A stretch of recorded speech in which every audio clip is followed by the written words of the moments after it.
Welcome to துண்டில் cooking. இன்றைக்கி நம்ம கருவாடு ஃப்ரை தான் எப்படி பண்ணுறதுன்னு பார்க்க போகிறோம். அதுக்கு இந்த மாதிரி கருவாடு வாங்கி சின்ன சின்ன பீசஸாக கட் பண்ணி ஒரு பாத்திரத்தில் போட்டு வச்சுக்கணும். இப்போ மிதமான சூடு பண்ண தண்ணியை இதில் சேர்த்து ஒரு 15 நிமிஷம் போல் நல்லா ஊற விடணும்.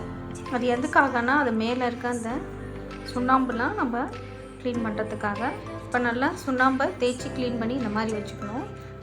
ஒரு பிளேட் எடுத்துக்கணும். அதில் தேவையான மசாலா மிளகாத்தூள், தண்ணி சேர்த்து கலந்து விடணும். உப்பு சேர்க்க தேவையில்லை, ஏன்னா கருவாடில் ஆல்ரெடி உப்பு போட்டிருக்கோம், நல்லா உப்பு சேர்க்க தேவையில்லை.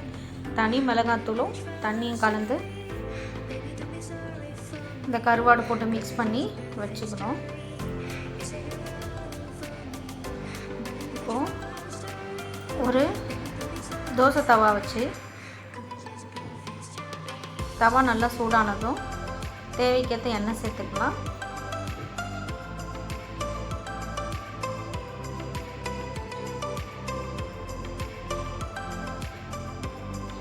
கொஞ்சமாக கருவேப்பிலை சேர்த்து பொரிச்சு எடுத்துக்கிட்டு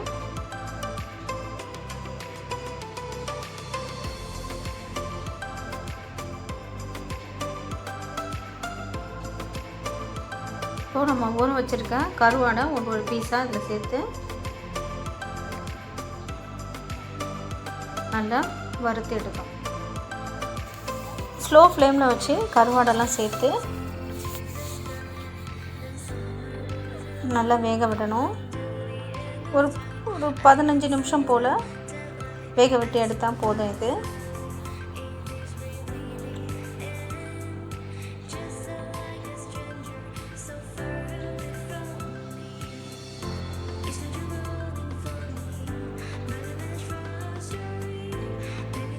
இப்போ அடியிலேருந்து மேலாப்பில் திருப்பி விடணும்.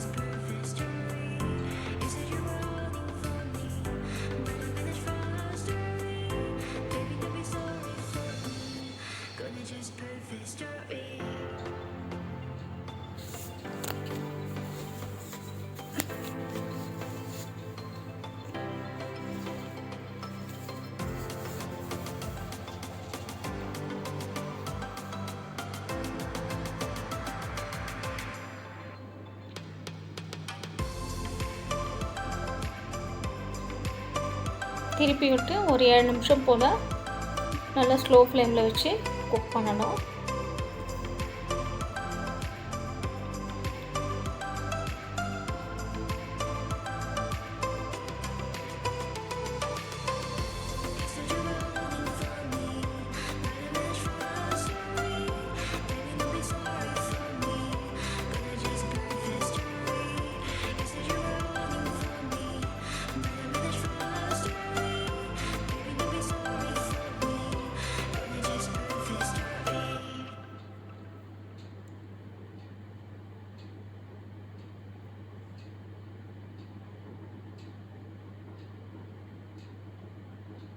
அவ்வளோதான், கருவாடு வெந்துருச்சு. இப்போது மேலாப்பில் கருவேப்பிலை தூவி